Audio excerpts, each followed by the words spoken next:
Good Tuesday morning, everybody, and we are here. I'm Jim Williams along with Sean Miller, and we're ready to rock and roll, have some fun today, and talk some sports. Sean, some of the headlines in sports today has to do with Artie Moreno, who owns the Angels, who wanted seemingly to sell the Angels and now doesn't. So Artie's pulled the team off the market and said, we still have some things to accomplish, and so that's his goal. So Artie's back in the business of owning baseball teams, and it turns out that the Angels were for sale for a while, but not so much now.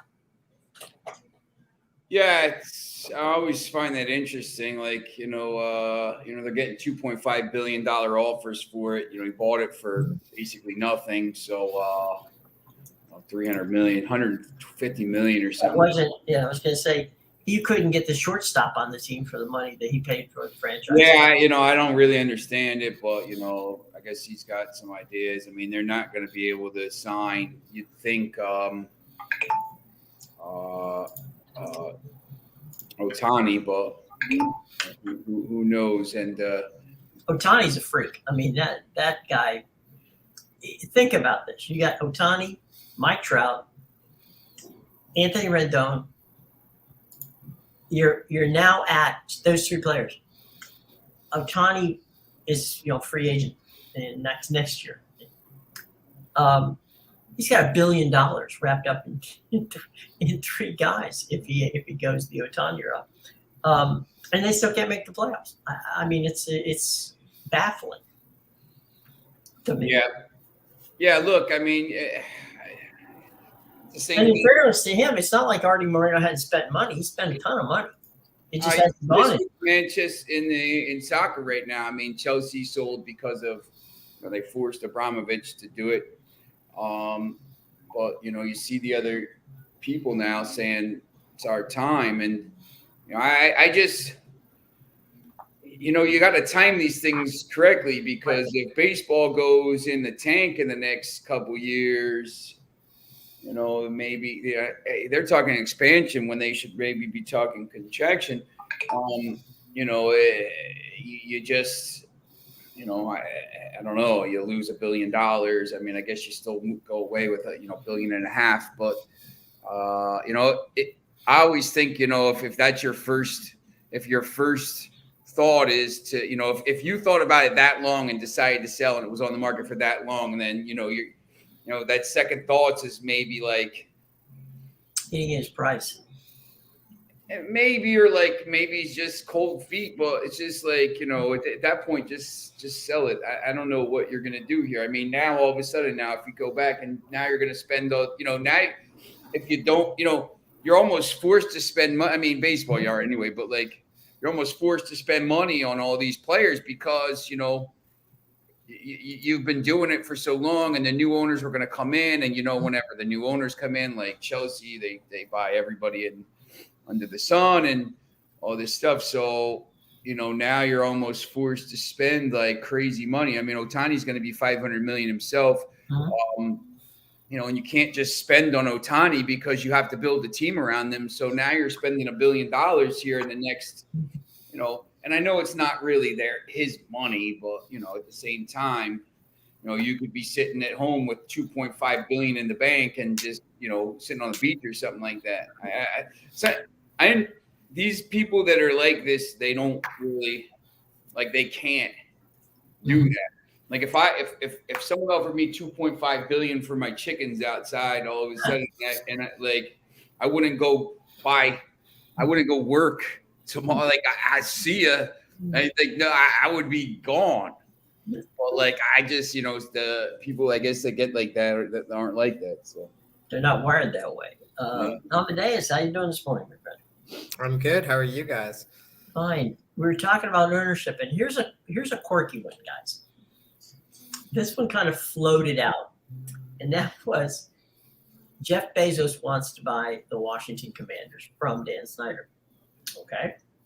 Dan Snyder doesn't want to sell it to him, even though he and his team are the highest bidders, because Bezos owns the Washington Post, and Snyder has felt slighted ever since he bought the team by said Washington Post.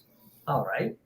So Bezos hints that he could sell the Washington Post if Snyder allowed him to buy the Commanders. Now, here's the crazy part. If he sells the Commanders to Bezos, what's he going to write in the Washington Post about Snyder? Because Snyder's not going to own the team anymore. Yeah, it doesn't make any sense, to be honest. Like, it's already like you've already done the slighting. Like at that point, Yes. now, That's done.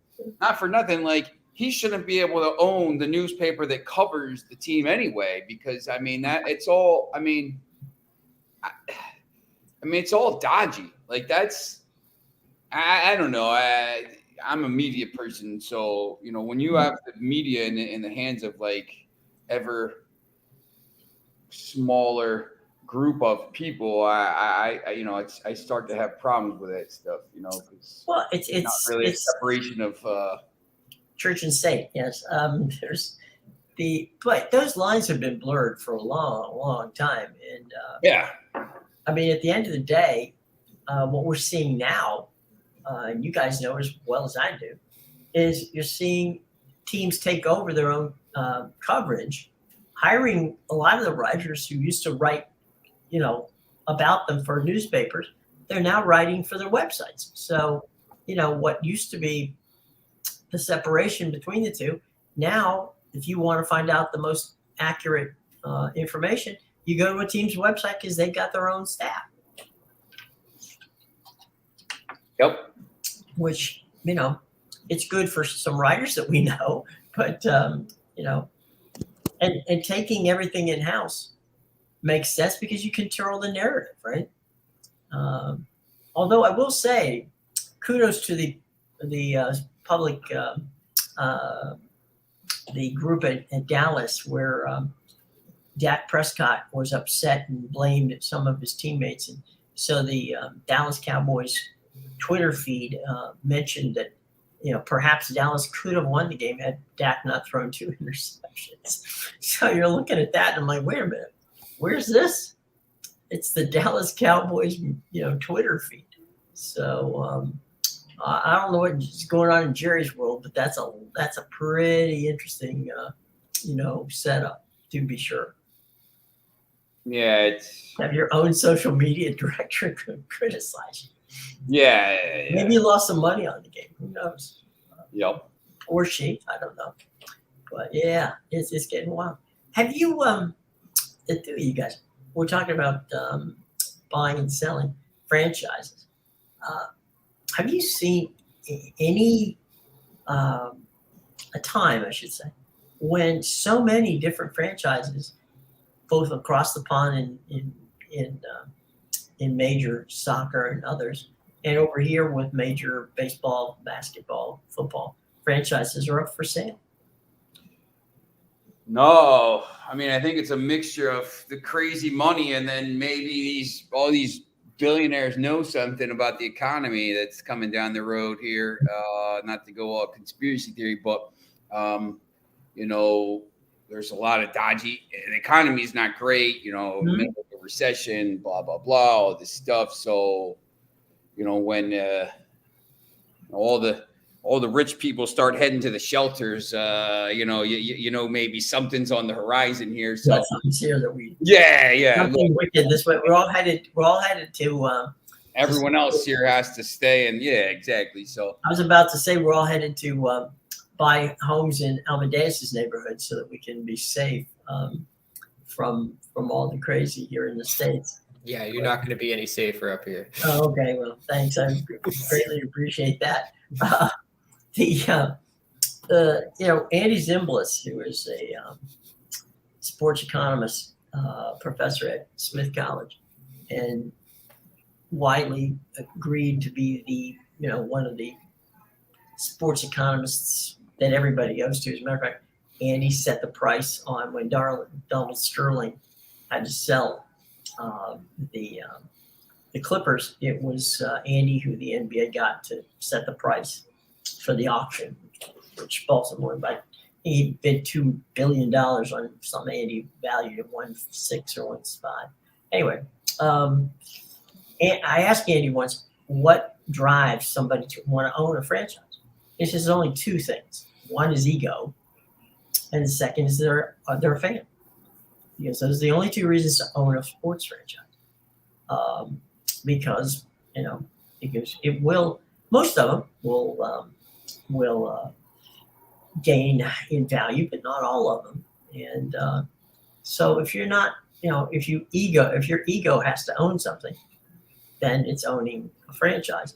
If, on the other hand, you're a fan, that's another reason. So one of those two reasons is what the theory of the case that Andy puts out there. And I can't disagree with that. I mean, and you've got, Sean, one of the most storied franchises in all of sports in Manchester United. And the suitors for them, want that name, regardless of, how much it costed somebody. Yeah, I mean, it's, and you got, you also have Liverpool apparently up for sale, and maybe not, maybe, I'm dealing with this with Manchester United, 50 direct messages a day. Thanks, Patron, for that tweet you sent out to tell everybody to message me, by the way.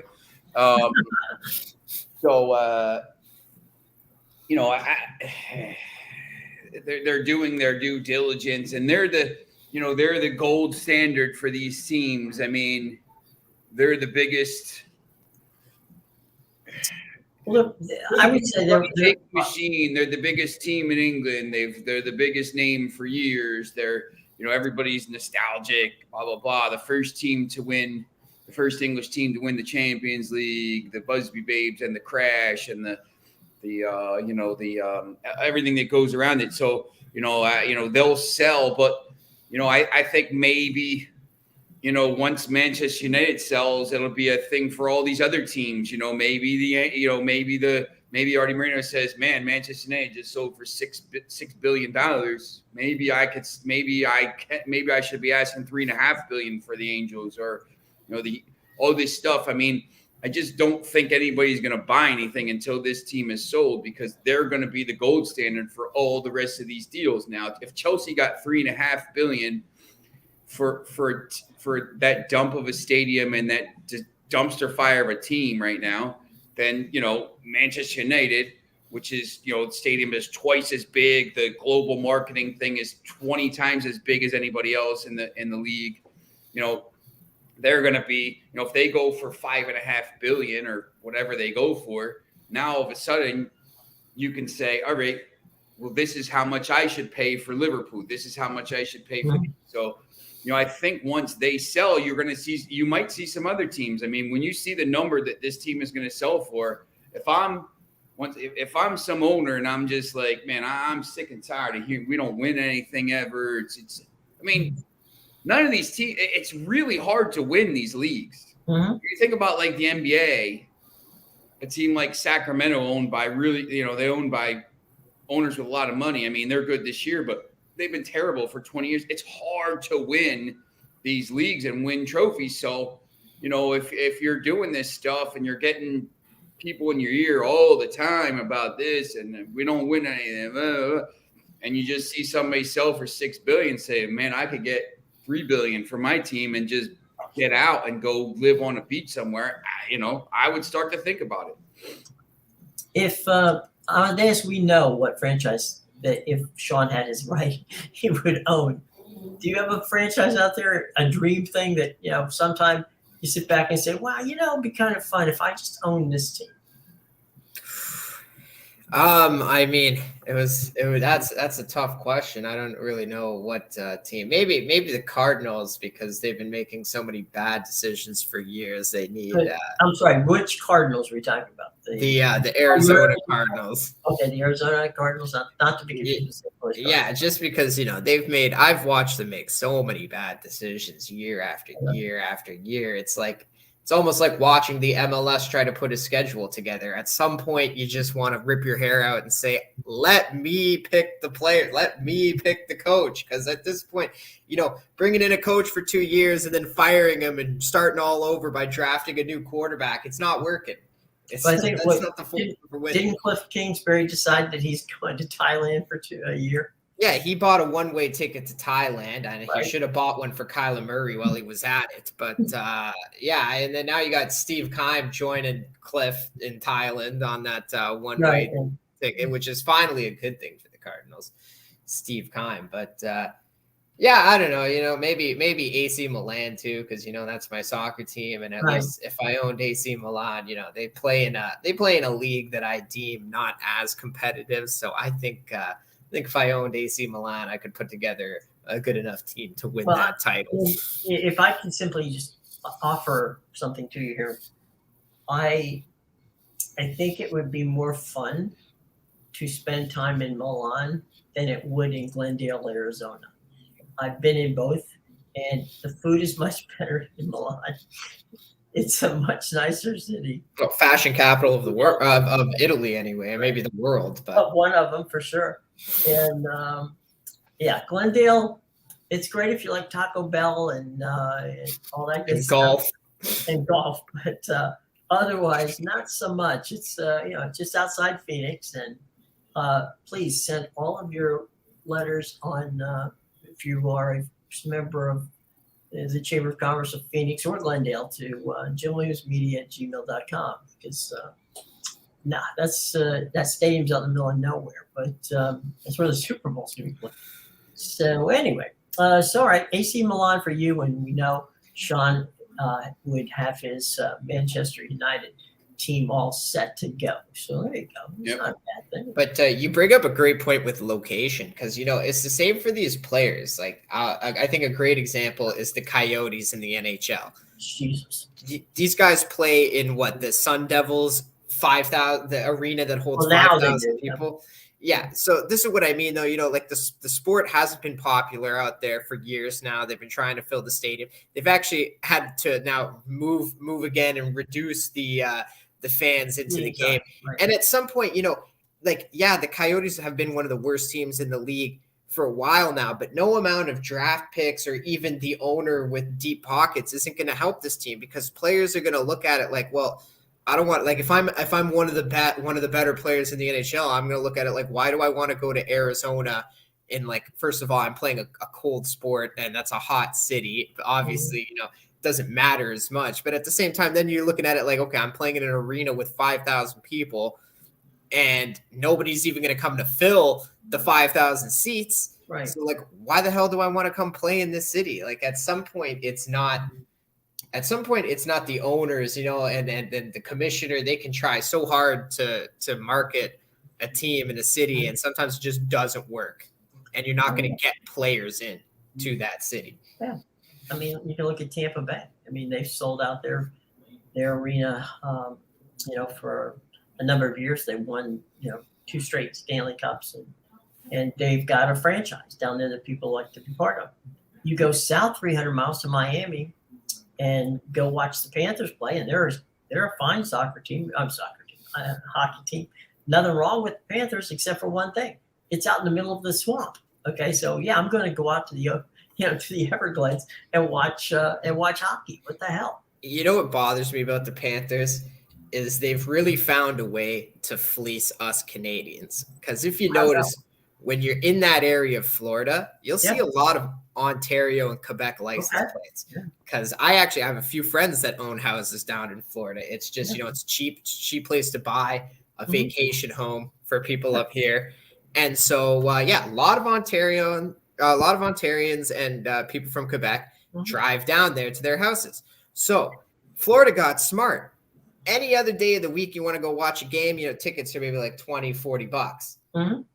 When the Leafs come to town, your cheapest ticket starts at $110. And that's up at the nosebleeds. Then it only gets more expensive at the lower you want to go. And when Montreal comes to town, forget about it. It's like $200 a ticket. I know, because I've been to watch the Leafs play in that stadium before, and it's just They find a way to fleece us because they know that it's all a lot of Canadians in that area. So they figure they're like, oh, hey, when the Leafs come to town, we're going to fill the building. When Montreal comes to town, we're going to fill the building, right? Because it's going to be all Leaf and Canadians fans. So let's just jack the prices up. We'll change subjects on this last final note, and that is the late great Jack Kent Cooke, who was one of the most colorful owners in all of sports history. There was a survey that came out in Southern California early in the 70s that said that there were 3.7 million transplanted Canadians who lived in Southern California. So Cook decides he's going to bring a hockey team to Los Angeles. He brings the Kings. The Kings play their first season. They don't average 3,000 people. To lead Cook to say, who knew that I moved a hockey team to Southern California for the 3.7 million people in Canada who didn't like hockey? So, it got better for the Kings. Not much, but no, it got better in that regard. But anyway, so moving on, boys. Let's talk a little bit about today Premier League games that are on the radar that you're looking at, or other games. Oh, I mean, there's the you got the two. You got the Carabao Cup games here. Today at 3:00, you got Southampton hosting Newcastle. Every time I look at this line, it keeps creeping up for Southampton at plus 420. They just knocked out Manchester City. There's a chance, both of the road teams here, Newcastle and Manchester United tomorrow, if they go in and win 2-0, something like that, going back home, have a chance to really kind of lock up a spot in the final, you'd think. But these ties aren't always that straightforward. They're usually pretty tricky at some point for the teams. Both of the Newcastle and United are both favored. Newcastle's minus 136, Manchester United minus 143. Both the home teams are about 420, 425. I think Forest has to play. Dean Henderson can't play. They have a tricky lineup. They have all those players. I think Southampton, Newcastle today, I think it's actually going to be a pretty good game. I think this tie is going to be pretty tricky because Newcastle doesn't really outscore teams. I think there's a possibility Southampton can stay in the tie.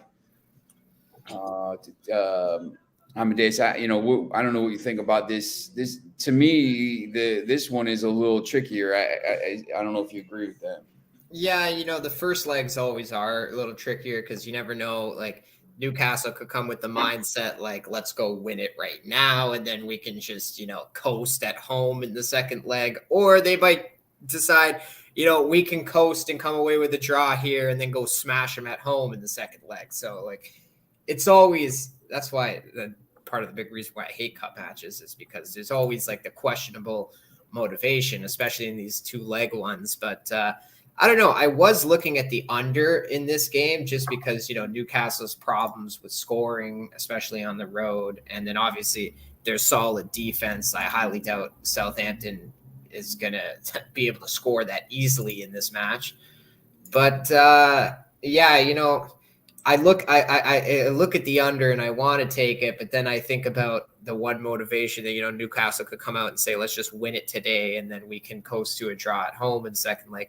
And there's also the fact that Newcastle destroyed Southampton on the road 4-1 in the first meeting of this season. So this is, I know obviously, Southampton's been playing better lately, but Newcastle was arguably I think they were worse at the beginning of the season than the way they're playing right now. Cause it seems like them and Man United, they were playing good at the beginning of the season.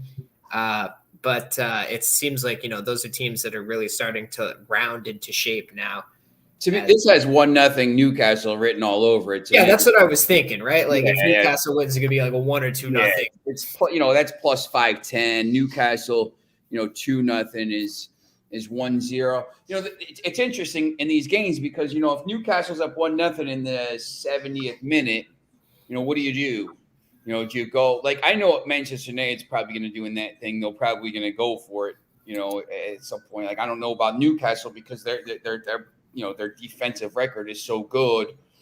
If you go home with a 1-0 lead, Southampton's not scoring. You're probably going to get a goal at home. Southampton's not scoring 2 goals against you at Newcastle, so they could shut it down at that point instead of maybe going for it. Whereas Manchester United sometimes with the defense here, if it's 1-0, then maybe they could go out and maybe try to kill the tie off right there. So, I think this is going to be a tight game. Hey, any soccer plays today? Saw Jim trying to work with Boohoo, the capping dude, the other day. Funny stuff. Yeah, Bill, he's gonna figure it out at some point. He knows a lot about the basketball. He's really good. He just needs he needs a little guidance. I gotta help him a little bit. Jim's trying to help him a little bit. Foxy, yeah, all right. We 1-0. Bill, this is, I think, Newcastle probably wins it here. Lazio plays AC Milan. I think we'll get to that. I want to talk a little bit about the Bundesliga next. You know what, though? Another reason why I kind of like the under in this Newcastle is because, as you said, they could end up leading this game 1-0. And then maybe after the 70th minute, they allow a goal and it's 1-1. Well, at that point, do you even risk going for it when at that, it's a 2-legger? So you can just at that point say, all right, we'll just hold out defensively, take the 1-1 draw and go beat them at home in the second leg. Yeah, I think there's some Foxy. No, that's not how teams of champions. Okay, you should not. You probably would. You should not go into a game being like, I'll take a 0-0 draw. That's such a Mourinho attitude. Yeah,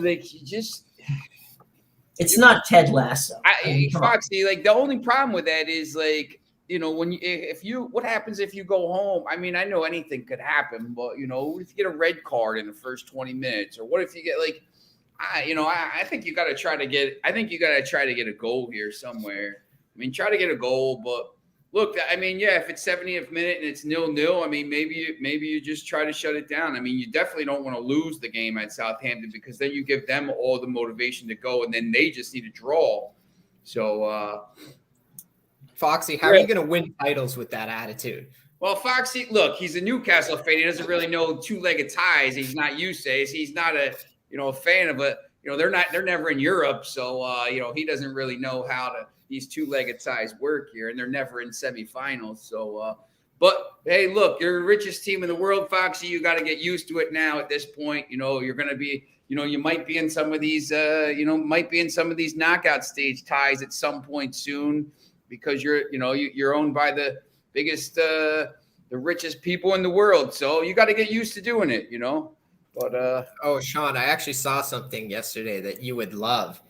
It was the halftime of the Tottenham Fulham match. They were doing some match day memories. Yeah, and one of the match day memories they were doing was basically praising how Jose Mourinho revolutionized the game of football. How it's about how it's about you can't win a game unless you learn how to not lose games, and that should be your biggest focus: is going into a game trying not to lose it. Well, that's curious.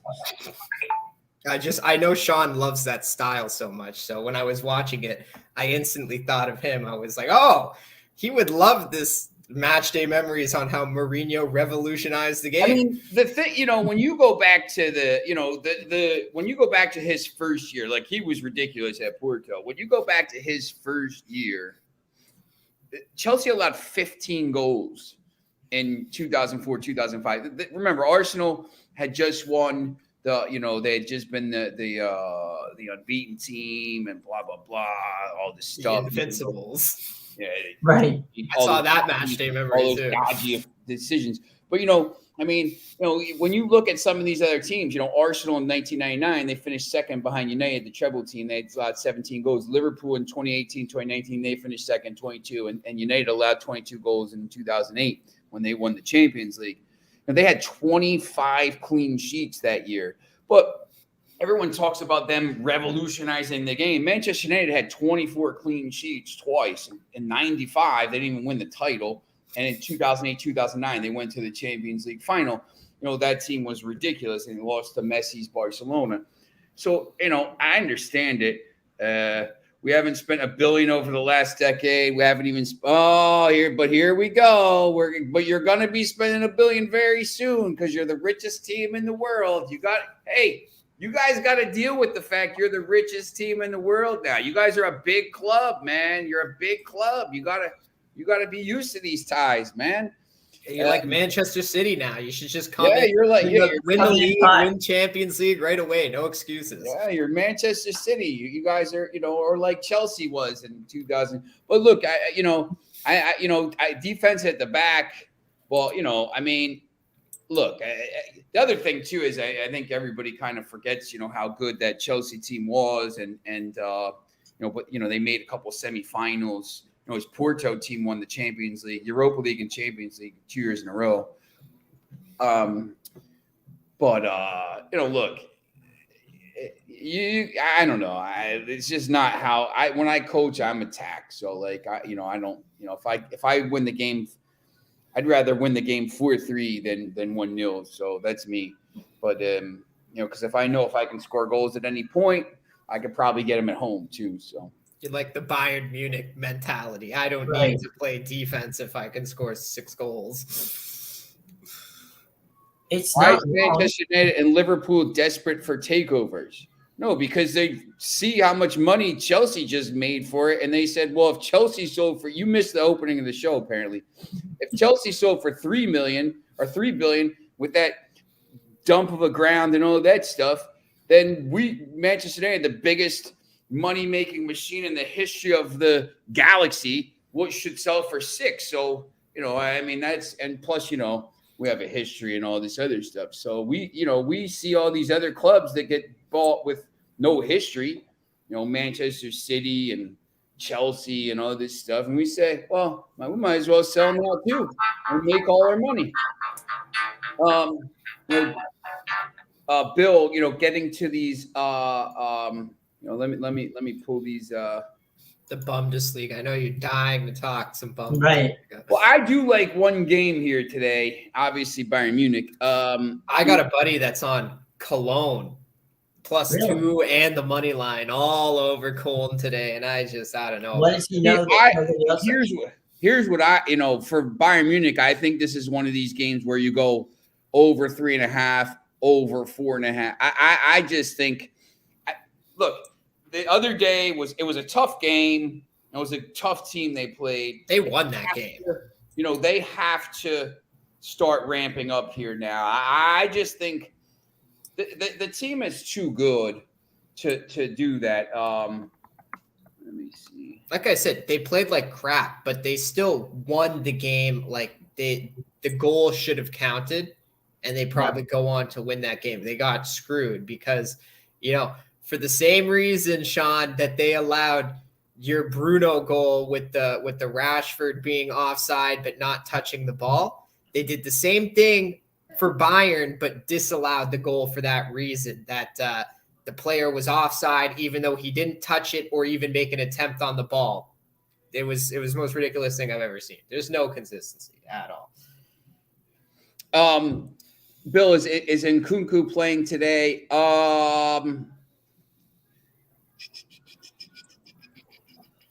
I haven't seen anything saying he wasn't.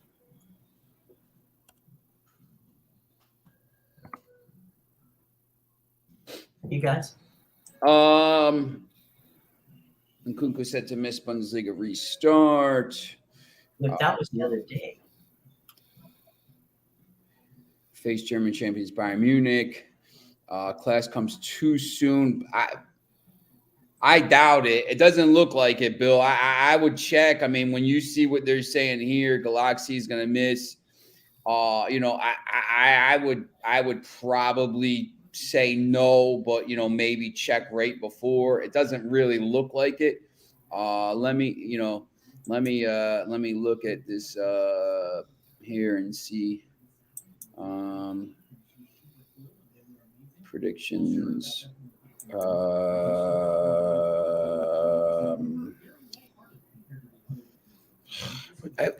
I love this page, but like you can't. It's all over the place. You can't see. Like click No here. organization. Here we go.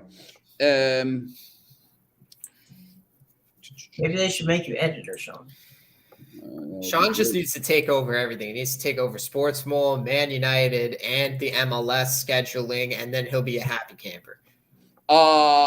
Leipzig.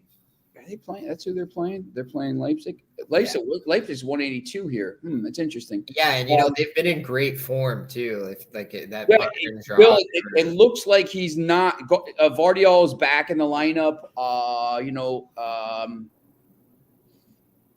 Vardiol played on Friday. Werner's close. Yeah. Here it is. As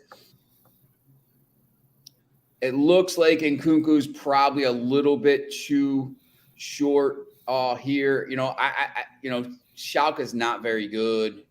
I don't know where they are in the table. Aren't they in the last? Yeah, they're last. They have 9 points. I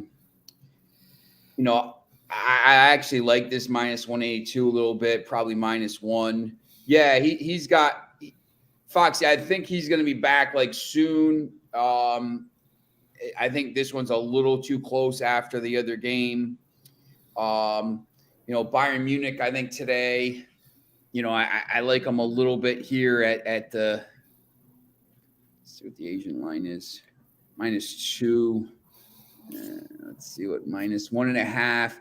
Bayern Munich -1.5. Leipzig money line pays +150 about. That's actually, I think it's a decent play. I think you could be a little, maybe you could even go -1 with Leipzig and make it, a bigger parlay here. Let's see. That's +200. It just, if they only win by 1, for the extra value, I would probably just do it at the money line, to be honest. Do you like any of these games today in this league, or? No. After watching the weekend, I need them to play some games first. There was so much sloppy play everywhere in this league, and that's what happens when you take 2 months off. But now you ask them to take you have them take 2 months off, and then you come back and you pretty much play 3 matches in the first 7 days of coming back. Like the scheduling is absolutely ridiculous in this league. Like it's I need to see them play today. Maybe I would think Nkunku probably comes back after the next round. Like once again, 3 games in 7 days. Like maybe he's a sub for the next round if he's close. But I would say I would maybe leave him out a little bit. You got a huge game here in Serie A. You got Lazio and your team here. Yeah, I'm always very pessimistic. Lazio is now, Lazio, they have a game in hand on the team. So if they win today, they go to 3rd in the table ahead of Inter Milan and 1 point back of AC Milan.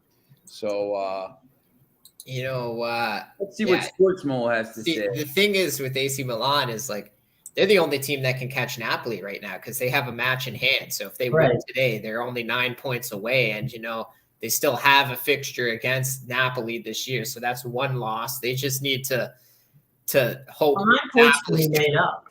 Sorry? 9 points can be made up. It depends because I'm sorry. You're right. It's tough. It just like if AC Milan gets knocked out by Tottenham and Napoli goes to the semifinals or something like this, or there's a chance.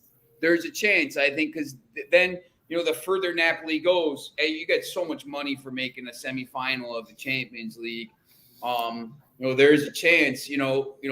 I just, I think a lot would have to happen. Someone has to start putting together. Like, you need to go on a run here. Like, you need to win 7, 8, 9 games in a row. Like, the only reason Manchester United is in the top 4 discussion right now is because they won 8 or 9. They won 8 games in a row, 9 games in a row, and then when you do that, and even if another team goes, wins 7 of 9. You picked up 6 points. I mean, you could pick up points on, Inter Milan. Look, I don't know. You want to talk about that yesterday? I didn't even see that. Did they? They lost 1-0. Wait, who were they playing again? Empoli. Yeah. At home. They lost to Empoli at home. That's bad. Right after I raved about how great they've been playing lately too. Right. They go lay an egg like that. They go embarrass you. That's what I mean. They opened the restart with a win over Napoli. They've won every game since then, and then they go and just lay an egg at home. Well, Skriniar killed them. He got a red first half. He got 2 yellows in the first half. Oh, okay. So they're playing the finals 50. Hey, what's up, G? How you doing, Diggs? Skriniar hasn't even been starting lately. Yeah. Look, it's these games are tough. I mean, that's the thing with. I think this is just my opinion for these, the Bundesliga, the Premier League, all these leagues. I think this year is a bit of an anomaly, obviously, because of the World Cup. When you have to play all these extra games in midweek, I mean, you see, Manchester United had to play those 3 games. They just don't have enough. Like, their squad's not good enough. And then Casemiro gets suspended for probably one of the bigger matches. Yeah, they just don't have it's just like Newcastle, Foxy. Same as in 2 years, Newcastle United and Manchester United will be flying because they'll have if Casemiro gets suspended, someone will be able to come in and not be like an anonymous headless chicken Scott McTominay. He didn't do anything in the match. When they have this, I was surprised. Anybody, they won't have Wout Weghorst playing games right now just to cover because Anthony Martial is a signal, walking signal. So that's why City, I think, is never out of the title race. That's why PSG. I know these races right now are tight, but PSG and Bayern Munich at some point are going to start to pull away because these other teams can't compete with them. When they're playing in multiple, all these German teams are going to have to play midweek in this league because they had so many weeks off, and then they're going to start having the European stuff. So now, it's going to be like 8 straight weeks of playing. You're playing Saturday, Wednesday, Sunday, or Tuesday, Saturday. You can't. At some point, you start to break down. So these other clubs have extra players. So to me, Bayern, PSG, those teams are going to start to pull away, even though it's been close this year because of all this other stuff. At some point, I think they're going to play. Bologna lost to an inferior team. They tied 1-1, but that wasn't an impressive match. Cremonese, they gave up a penalty kick on a dumb play. Literally, Dominguez was going for the header and he had his fist beside his head and he ended up fisting the ball instead of his head. And I was like, what are you doing? So he gave up a penalty and then Bologna scored 5 minutes after that because Cremonese can't hold a lead if their life depended on it. And then that was it. There was no urgency from Bologna after that. They controlled the possession, but they just couldn't no hand of God in this game. And then they almost got another penalty for Cremonese with 5 minutes left. And then VAR looked at it and they took it away because it wasn't a penalty at all. The defender got there first. But I agree with you, Bill. These Serie A games, man, you can't trust these Italian teams. Why are you ever trusting Italian teams? It's just I don't. As an Italian, I don't trust Italian teams. My God, it's tough to bet. I'll be honest. Those games are tough to bet. They're all the same team. That's why they're tough to bet. It's literally like it's like a league of the same team playing each other. There's not a lot of separation. I mean, that's when you look at, when you look at these other leagues, France and, I don't know, by the way, did you see what PSG did yesterday? 7-0. You were close with Mbappe, that 8-0 final score. Yeah, somebody asked me actually, but I had a buddy who was like, They almost missed Mbappe score 5 goals today. I was like, we made a joke that it was going to be 8-0. And it was 7. One of them was like a back. I mean, yeah, it's the problem with those games once again is, I mean, that line was crazy, but you just never know. Like PSG could just say, 3-0, whatever. Yeah, they could have scored and sat on it, or they could just keep going. I mean, I think this year more so than in other years. I mean, you see this, it was 4-0 at halftime. Mbappe had a hat trick at halftime. And then what do you do? Well, you know what? I want to play myself into shape. We're trying to win a Champions League. I'm going to stay out there. And you see Mbappe's out there scoring, his 5th goal in the 79th minute. I mean, they're trying to – and Mbappe's been out. So, they're trying to get back into it. So you see Mbappe – they need it. Ekitike, Neymar, no more. Your guy Sarabia is gone, so good. He's so bad. Every time they threw him in there, like they can't score a goal with him in there. I don't know what it is. They Nuno Mendes came out early. Bernat, they switched out the what they did was they switched out the defensive players and the midfield. Ramos came out in the 67th minute, so because you're not, so they switched these guys out. So which was interesting. Has Messi and Mbappe played together on the pitch at the same time since the World Cup? No. Yeah, Mbappe's been out. So look, I don't know. It's interesting how Messi was playing up until yesterday, and then as soon as Mbappe comes back, you get Neymar and Ekitike in the lineup.